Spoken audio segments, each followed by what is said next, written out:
Le Barça est vraiment en train de tout gâcher. Il se sabote tout seul. Salut les fraudes, j'espère que vous allez bien. On se retrouve pour une nouvelle vidéo. Débrief du match entre le Celta Vigo et le FC Barcelone. Match nul, 2 buts partout. Et là, ça commence à devenir compliqué parce que ce soir, c'est une faute professionnelle du FC Barcelone. Le Barça menait 2 buts à 0 et à la 84e minute, t'encaisses le premier but. Tu menais 2-0 jusqu'à la 83e et le score final est de 2 buts partout. C'est le deuxième faux pas de suite du Barça après la défaite contre la Real Sociedad. Tu fais match nul ce soir au Celta Vigo et là, tu permets au Real Madrid de revenir à 1 point de toi. Le début de saison du Barça était parfait, mais tu es en train de tout gâcher. Tu es en train de tout gâcher et le Real, s'ils gagnent leurs 2 matchs en retard, reviennent à 1 point du FC Barcelone. Et là, c'est compliqué. Mais ce soir, c'est une faute professionnelle parce que tu perds le match. Enfin, tu fais match nul ce soir à cause des erreurs. Parce que tu te relâches, parce que tu n'es pas concentré, parce que tu fais des fautes bêtes, parce que tu n'es pas à l'aise. Et aujourd'hui, c'est une faute professionnelle. Mais tout ça, on va en parler. Avant ça, merci à toutes les personnes qui ont été présentes sur le live. Comme d'habitude, j'ai commenté le match en live et on l'a vécu ensemble. Donc merci à vous et merci à ceux qui prendront 2 secondes pour mettre le petit pouce bleu et le commentaire pour le référencement. Vous êtes les gouts.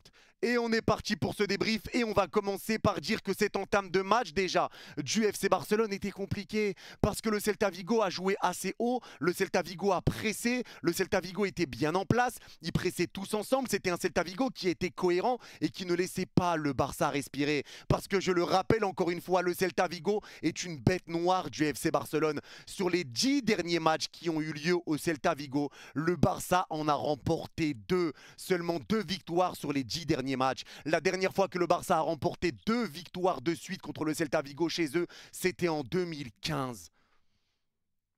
Et là, tu te sabotes tout seul. Parce que cette entame de match, certes, elle est en faveur du Celta Vigo, parce que le Celta te presse, parce que le Celta est bien en place. Et toi, tu n'es pas à l'aise. Tu n'es pas à l'aise sur le plan défensif, tu n'es pas à l'aise pour les ressorties de balles.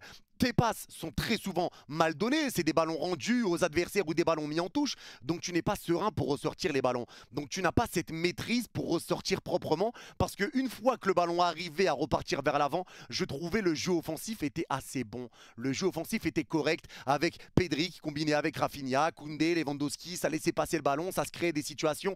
Donc sur le plan offensif, je n'ai pas vu un mauvais Barça aujourd'hui, et sur la première mi-temps, mais j'ai vu un mauvais Barça sur le pressing concédé, sur les ressorties de balles, sur les passes données, là ça a été compliqué. Et ça s'explique également par la présence de Gérard Martin. Alors toi, ne bouge pas, j'arrive. Mais ça s'explique aussi par la présence de Pedri numéro 10. Pedri numéro 10, ça perd un petit peu de sa magie, c'est un petit peu moins à l'aise. Pedri aurait dû être un petit peu plus bas pour justement être celui qui prend la balle, qui se retourne, qui conserve la balle et qui porte, qui est le premier détonateur pour donner le ballon à Dani Olmo numéro 10. Mais Dani Olmo était à gauche. Et Dani Olmo à gauche, forcément, devait jouer plus bas parce que Gérard Martin, il schlingue. Donc Dani Olmo perdait un peu en qualité parce que Gérard Martin lui lançait tout le temps les patates chaudes et Dani Olmo se retrouvait pris par 2 joueurs et il perdait des ballons. Alors ce soir, Dani Olmo était peut-être un petit peu en dessous de ce qu'il est capable de montrer habituellement, mais quand Dani Olmo en deuxième mi-temps est passé dans l'axe, on a vu quand même un bien meilleur Dani Olmo. Le problème qui s'est posé sur la première mi-temps, c'est le pressing concédé, c'est les ressorties de balles, c'est les passes parce qu'il y a eu beaucoup de déchets et encore une fois, c'est la présence de Gérard Martin.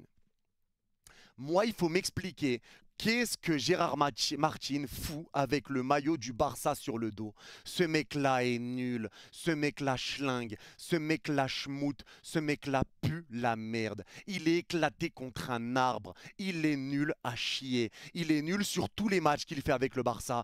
Tous les matchs qu'il a joués, il a été catastrophique. Et on l'a vu encore ce soir, l'alignement défensif de Gérard Martin, c'est une catastrophe. Parce qu'il faut en parler les gars, de tout ce qu'englobe le match de Gérard Martin. Parce que certains vont dire, ouais mais c'est bon, ça arrive qu'un joueur fasse un mauvais match, etc. Non, lui il détruit le Barça. Parce qu'avec son placement, Dani Olmo est obligé d'être bien plus bas. Donc il n'est pas réellement devant, il est plus bas que ce qu'il doit être. Donc Dani Olmo ne peut pas réellement monter comme il a l'habitude de le faire. Il doit couvrir Gérard Martin et ça déséquilibre ta défense parce que Gérard Martin n'arrive pas à s'aligner avec la défense du Barça. Il laisse tout le temps les joueurs du Celta en jeu et le pire c'est qu'il n'arrive pas à récupérer de ballon. Il se fait tout le temps prendre, il se fait tout le temps éteindre. 3 minutes de jeu, occasion pour le Celta, ça part du côté de Gérard Martin.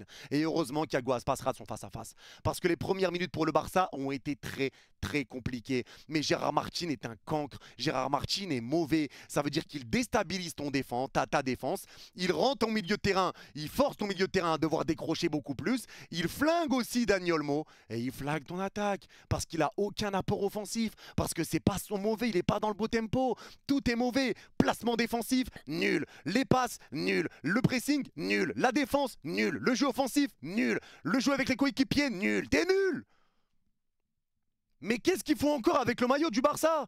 Parce qu'en deuxième mi-temps, l'entrée d'Hector Ford a tout changé pour le Barça. La deuxième mi-temps a tout changé. L'entrée d'Hector Ford a fait du bien pour le Barça. Elle a fait du bien à Dani Olmo qui a pu plus remonter. Elle a fait du bien à la défense qui était beaucoup plus alignée. Mais tu t'es fait avoir sur des erreurs. Parce que le Barça arrive à ouvrir le score, on va dire entre guillemets, contre le cours du jeu. Une superbe ouverture de Koundé pour Rafinha. Parce que Rafinha aujourd'hui a fait un énorme travail dans ses appels de balles, dans ses contrôles. Il a été buteur. Encore une fois, Rafinha a été partout, Rafinha a fait du bien. Rafinha a fait du bien. Et je le répète, sur le secteur offensif, pour moi, le Barça a été bon. Ça combinait bien entre Pedri et Rafinha. Avec Lewandowski, ça laissait passer le ballon entre les jambes. Sur le secteur offensif, j'ai trouvé un bon Barça, bizarrement. Les problèmes que le Barça a rencontrés, c'est vraiment sur le côté défensif, sur le côté sortie de balle. Là, ça a été dur. Parce que j'ai senti des joueurs qui étaient beaucoup moins à l'aise. Mais malgré ça, tu arrives à ouvrir le score. Tu ouvres le score, tu mènes. Alors certes, tu subis des situations. Certes, tu n'es pas totalement en place. Et il y a ce carton jaune de Gérard Martin qui est pas loin de prendre un deuxième jaune. Et je vous le dis très sincèrement, les gars,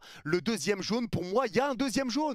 Gérard Martin aurait dû prendre rouge. Ça veut dire qu'en plus qu'il soit nul, son placement est désastreux. Il vient de mettre un tacle devant la surface du Celta Vigo, un tacle qui a ni queue ni tête, et il vient de prendre les jambes d'Aspas. Gérard Martin, c'est une catastrophe et il sort à la mi-temps. Mais le pire dans tout ça, c'est que sur la deuxième mi-temps, le Celta devient inoffensif. Ce n'est plus le même Celta. Parce qu'avec l'entrée d'Hector Ford, ça a fait du bien au Barça. Avec le replacement également de Dani Olmo qui reprenait quand même pas mal l'axe, ça faisait un peu de bien. Le Barça était plus à l'aise. Le Celta Vigo n'était plus dangereux. Ça mettait des passes en profondeur, donc tu recommençais à avoir des hors-jeux parce que l'alignement défensif était meilleur. Dani Olmo se créait des situations, il arrivait à faire jouer ses coéquipiers offensifs. Tu as eu des situations, tu as eu des occasions de remettre des buts et même de mettre un troisième but, mais ça pas juste à côté, tu as eu des situations. Et le Celta Vigo n'était pas dangereux. Et là, les gars, je vous mets au défi tout le monde de me dire que sur la deuxième mi-temps, le Celta Vigo à la 80e minute du match, vous vous dites que le Celta Vigo va revenir. Parce que c'est pas le cas. Moi, je le vois pas du tout venir. Le Celta Vigo rate tous ses passes, c'est plus cohérent. C'est plus cohérent. Malheureusement, le Barça retombe dans ses travers et le Barça fait trop d'erreurs et le Barça ne veut pas jouer la fin du match. Le Barça lève le pied. Et à un moment donné, si tu lèves le pied, forcément que tu vas le payer cash. Et aujourd'hui, tu as levé le pied. Tu as levé le pied, ce qui fait que tu as encore beaucoup de déchets en deuxième mi-temps, ce qui fait que tu n'as pas joué tous tes coups à fond, ce qui fait que tu as eu des situations où tu les as joués comme un golemon, ce qui fait que tu voulais prendre ton temps, tu voulais un petit peu gérer le score. Et au final, Casado fait deux erreurs un petit peu bêtes, mais c'est des fautes un petit peu d'anti-jeu où il prend deux cartons jaunes, carton rouge 82e. Et là, j'ai même pas envie de tomber sur Casado. Parce que Casado, pour moi, fait un bon match ce soir. Il faisait un bon match, mais ce carton rouge, certes, pénalise le Barça. Mais osez me dire qu'à prendre un carton rouge à la 82e, ça excuse le fait que le Barça prenne 2 buts en 8 minutes. Osez me le dire, parce que pour moi, c'est pas le cas. Certes, Casado prend rouge, et ça me fait penser le carton rouge qu'il prend à un petit peu à Araujo contre nous, contre le Paris Saint-Germain. Parce qu'aujourd'hui, il aurait dû laisser passer, il aurait dû laisser le bon vieux Ilaix Moriba partir en profondeur, laisser l'occasion, et peut-être même laisser un but au Celta Vigo. Ça aurait fait 2-1, mais t'es toujours à 11, t'aurais pu gérer ton match. Là, tu fais la faute, ton équipe est à 10. Et derrière, arrive également cette erreur de Jules Koundé qui donne le but au Celta Vigo. Et là, ça fait 2-1, et là, tu sens que ça commence à puer la merde. Ça commence à puer la merde et 2 minutes plus tard arrive le deuxième but. Parce que tu te relâches, parce que tu ne veux pas jouer tes coups à fond, parce que tu veux gérer ton match et parce que tu fais des erreurs bêtes. L'erreur de Koundé, c'est très grave. Et le pire, c'est que Koundé et Casado sont les deux joueurs qui coûtent le match au Barça ce soir, mais les deux, je les trouvais très bons. C'était une top performance. Si le match se terminait sans le carton rouge, sans l'erreur de Koundé, Koundé et Casado étaient en top. Pour moi, ils étaient en top sur ce match. Koundé était vraiment impeccable. Défensivement, ça passait pas en 1 contre 1. Mais il faut qu'arrive ce moment où tu récupères le ballon sur une passe totalement ratée en plus du Celta Vigo. Tu rates cette passe pour Peña, c'est récupéré par Alphon. Et ça fait 2-1. Et à partir de là, tout est relancé. 82e, rouge. 84e, 2-1. 86e, 2-2. et tu t'écroules. Et on revoit le match d'il y a quelques temps aussi entre le Celta Vigo et le Barça. Encore une fois, où le Barça menait 3-0 mi-temps. Tu termines avec un 3 buts partout qui était assez fou. Je m'y attendais pas à le revivre ce soir, mais en tout cas, c'est arrivé. Et le Barça, ce soir, s'est fait avoir par des erreurs. Alors certes, il y a tout le monde, tous les joueurs n'étaient pas présents. Il manquait encore le bon vieux Baldé. Lamine Yamal n'était pas là. Et justement, en parlant de Lamine Yamal, c'est le 3e match que Lamine Yamal ne joue pas avec le Barça. 2 défaites, un match nul en Liga. Et ça, c'est quand même inquiétant. Parce que Lamine Yamal, les gars, 17 ans, tu sens quand même son absence quand il n'est pas là. Tu le sens. Tu le sens parce que ça déséquilibre tout le monde. Ça déséquilibre tout le monde. Lamine Yamal est important pour Koundé sur le côté défensif. Il combine très bien avec Koundé sur le côté droit pour amener du côté offensif. Il combine très bien avec Rafinha qui est à l'aise avec Lamine, ça combine bien. Il arrive à te mettre des bons centres, à bien ressortir. Il vient aider pour presser.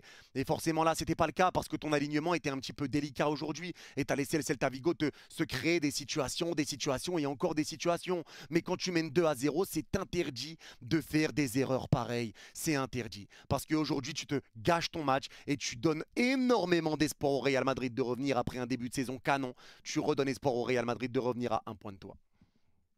Alors qu'est-ce que tu veux faire maintenant? Parce qu'aujourd'hui, c'est pas un Barça, c'est un Barça qui a été dans le dur, c'est clair, mais on le répète, le Barça ont du mal à jouer au Celta Vigo. 2 victoires sur les 10 matchs qu'ils ont joué, les 10 derniers matchs qu'ils ont joué au Celta Vigo.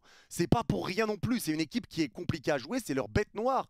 Mais tu ne peux pas leur donner l'égalisation aussi facilement que tu l'as fait ce soir. Tu as trop géré ton match et tu les as remis en vie. Carton rouge, but enchaîné, à partir de là c'est tout. Tu leur as redonné espoir et toi tu as commencé à lâcher le match. Mais je le répète, le carton rouge de Casado ne doit pas justifier le fait que le Barça prenne 2 buts en 8 minutes. C'est pas normal, tu dois être capable de gérer ton match. Là-dessus c'est pas normal. Et là où j'en veux, en tout cas à Hansi Flick, en tout cas pour le côté Barça, c'est la présence de Mingueza, de Mingueza. Lui il a été dégueulasse, on va en parler après. C'est la présence de Gérard Martin titulaire. Tu le sors à la mi-temps, c'est une bonne chose, mais encore heureux parce qu'il était pas loin de prendre un carton rouge. Et derrière, c'est le bon vieux Casado qui aurait dû sortir. Casado aurait dû sortir parce qu'il fait un bon match, mais tu sens qu'il prend un carton jaune, il commence à fatiguer, il commence à perdre quelques ballons. Il doit sortir Casado et je pense qu'on le ressent quand même assez. On le ressent, Casado doit sortir, finalement tu ne le sors pas. Et c'est ce qui donne le carton rouge. Alors maintenant c'est facile de parler, s'il n'y avait pas eu rouge, on n'aurait pas dit tout ça. Mais en tout cas, Casado aurait dû sortir et je pense que tout le monde sera unanime pour le dire. Il aurait dû sortir. Il aurait dû sortir. Mais en tout cas, aujourd'hui, malgré tout, il y a quand même des satisfactions pour le Barça sur les plans individuels. Parce que ce soir, je vois un bon Peña. Un Peña qui a été rassurant, lui qui a été beaucoup critiqué. C'est un Peña qui a été rassurant, qui a fait des parades importantes, qui a été bon dans ses relances. Un Peña qui a été bon ce soir. J'ai vu un bon Inigo Martinez et j'ai vu un bon Koundé jusqu'à la sortie, jusqu'à cette erreur, jusqu'à ce but qu'il a été donné au Celta Vigo. Mais c'était un bon match de leur part. Les joueurs défensifs que j'ai trouvés en dessous, c'est Gérard Martin qui est éclaté contre un arbre. Tu prends, tu l'éclates, c'est Gérard Martin. Et le bon vieux Koubarsi, où je trouve qu'il enchaîne beaucoup les matchs. On en a parlé avec Riquin justement sur le live tout à l'heure, et je trouve qu'il a raison. On parle beaucoup du fait que la défense ne doit pas bouger quand Araujo va revenir, mais je pense que finalement le retour de Araujo va faire du bien à Koubarsi, parce que Koubarsi enchaîne trop les matchs, et ça commence à être un petit peu compliqué pour lui. Des moments il va passer peut-être un petit peu à côté, je le trouve un petit peu moins serein, mais il enchaîne un peu trop les matchs, et le retour d'Araujo va lui faire du bien, de pouvoir aller un petit peu sur le banc, de pouvoir s'économiser. Parce que là, c'est vrai que ça devient un petit peu compliqué sur certains matchs pour le bon vieux Koubarsi. Le milieu de terrain, j'avais trouvé un très bon milieu de terrain avec Gavi Casado. Les deux étaient très bons. Gavi qui était présent pour son retour titulaire. Il a mis de l'impact, il a mis du physique, il a récupéré des ballons. Il a été là pour tacler, pour empêcher des situations pour le Celta. Il a apporté sur le côté offensif. Gavi a répondu présent. Gavi a répondu présent. Et c'est Casado, c'est pareil. Son match était bon. Pareil sur le côté de l'impact, sur les récupérations, sur le placement. Il a été plutôt bon. Le seul bémol, encore une fois, pour le Barça sur le plan individuel que j'ai envie de dire, c'est Dani Olmo que j'ai trouvé moins bon aujourd'hui. Mais forcément, côté gauche, pas réellement son poste. Et en plus, avec Gérard Martin, bonsoir, bon courage pour te le coltiner. Et en numéro 10, Pedri, pour moi, ça perd en qualité. Parce que Pedri, numéro 10, moi, je préfère qu'il soit plus bas pour justement pouvoir ressortir les ballons et être le premier détonateur de cette équipe du Barça, parce qu'en 10 tu vas voir qu'il a de la magie sur certains moments, mais je trouve qu'il apporte moins que quand il est un petit peu plus bas. Rafinha a été excellent, Lewandowski a vraiment fait son match, et Lewandowski même sans son but, je le répète encore une fois, il y en a beaucoup qui vont dire oui, Levan n'a rien fait en première mi-temps. Les gars, ça a milité pour que Levan soit le finisseur cette saison, ça a milité pour que Levan soit là pour terminer les actions. Donc à un moment donné, si le Barça n'arrive pas à ressortir les ballons, Levan ne peut rien faire. Aujourd'hui, le Barça a été dangereux sur des phases où c'est les défenseurs qui lançaient les attaquants, ou qui lançaient plus précisément Rafinha. C'est les défenseurs qui lançaient Rafinha en profondeur. C'est comme ça que t'étais dangereux et c'est ça qui ramène le but. Koundé qui lance Rafinha. Dans le jeu, tu as réussi à te créer des situations, mais quand tu arrivais vraiment à avancer, et ça arrivait assez rarement. Mais sinon, sur le plan offensif, encore une fois, j'ai pas vu un mauvais Barça.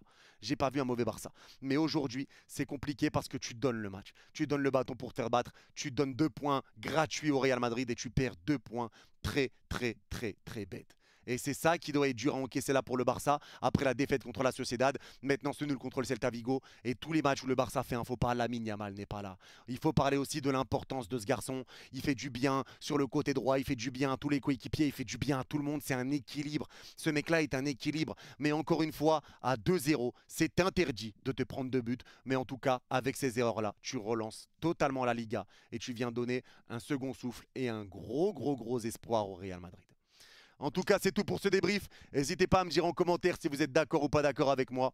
Merci à tous ceux qui ont regardé ce débrief jusqu'à la fin. N'hésitez pas à mettre Google en commentaire et je comprendrai que vous avez vu ce débrief jusqu'à la fin. Prenez soin de vous. Vous êtes les gars. Bye bye.